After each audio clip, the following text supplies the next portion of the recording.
sahabat Pijar TV, terima kasih sudah klik video YouTube ini. Kiranya kebenaran firman yang saudara dapatkan menerangi kehidupan saudara. Untuk mudah menyaksikan video-video lainnya dan mendapatkan update dengan cepat, klik subscribe. Jangan lupa, berkat Tuhan jangan disimpan sendiri. Klik tombol share di bawah. Dan bagikan video ini ke sebanyak-banyaknya orang yang saudara kenal. Salam terang bagi Indonesia.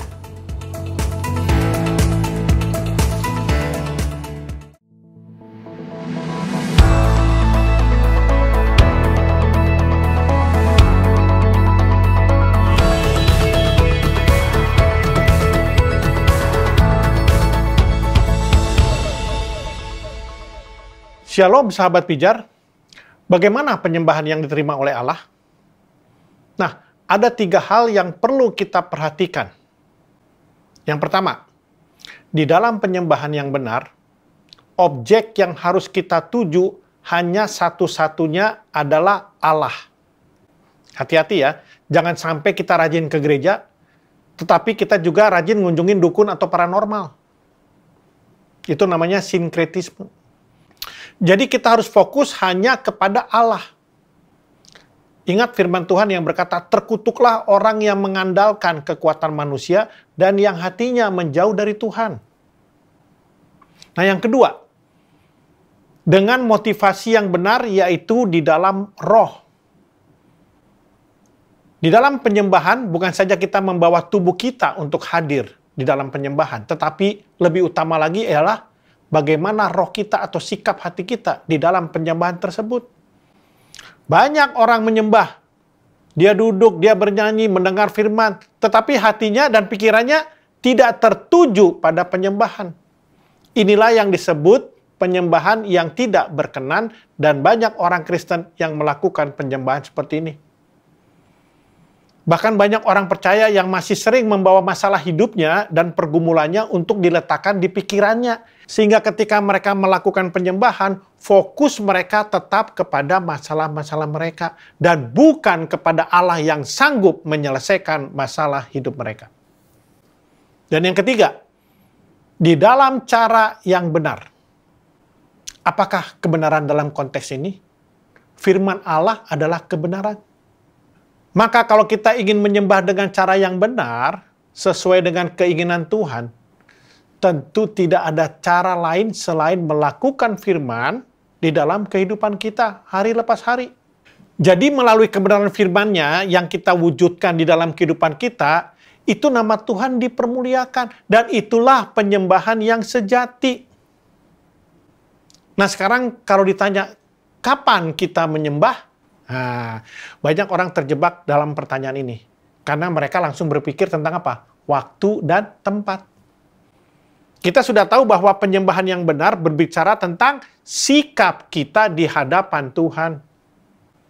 Jadi kalau ditanya kapan kita menyembah? Jawabannya ketika kita melakukan apapun semata-mata untuk kemuliaan Tuhan.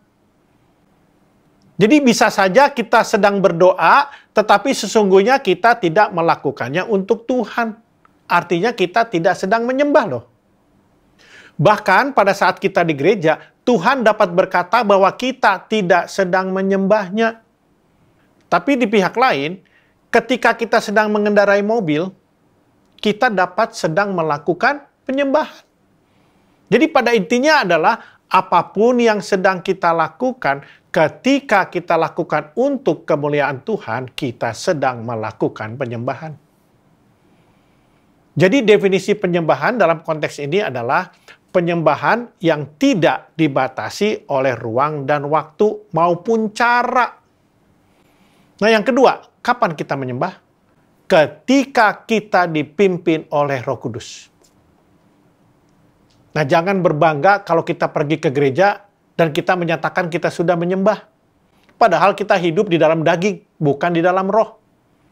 Hidup di dalam roh dan kebenaran firman membuat kita masuk dalam penyembahan yang benar. Oleh karenanya jaga hatimu. Karena di situ terpancar kehidupan.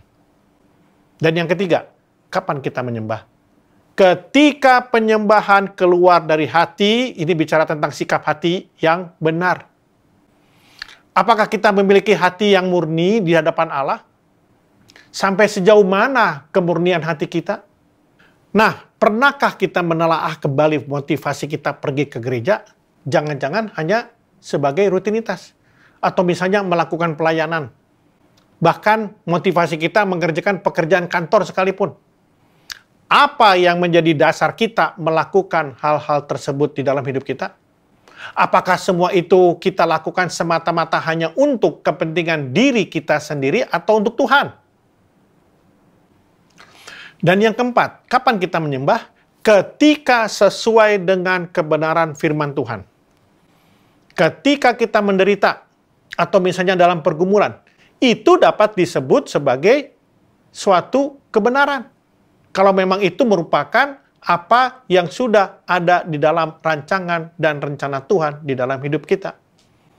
Jadi ketika kita dalam penderitaan dan pergumulan, sebetulnya kita sedang menyembah. Syarat utama mengikuti Yesus adalah pikul salib dan sangkal diri. Apakah kita mampu menerima kebenaran tersebut? Saudara terkasih, kita adalah terang bagi Indonesia. Oleh karenanya, jaga terangmu. Tuhan Yesus memberkati.